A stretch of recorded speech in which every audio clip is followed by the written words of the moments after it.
السلام عليكم حبايبي، يعطيكم العافية. شلونكم؟ شخباركم؟ معاكم قناة روزاليندا الأخبار مشاهير في السوشيال ميديا. راح أنزل لكم كل يوم فيديو جديد بخبر جديد. لا تنسون تدعمون القناة باللايك والشير والسبسكرايب. أثارت الجدل الكويتية أبرار في السناب شات، قالت معلومة عن ملكة بريطانيا السابقة إليزابيث. قالت إن إليزابيث تعود جذورها إلى السادة، يعني إن هي شيعية ومن السادة. هي خلت تصير مسلمة أول شي بعدين تصير شيعية. بس أنا صراحة عجبني وايد ردة فعل أمها.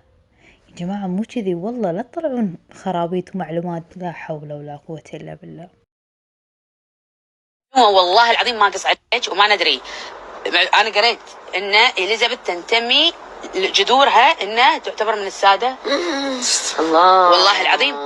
الحين أحط لكم والله قسما بالله إني قريت شيء.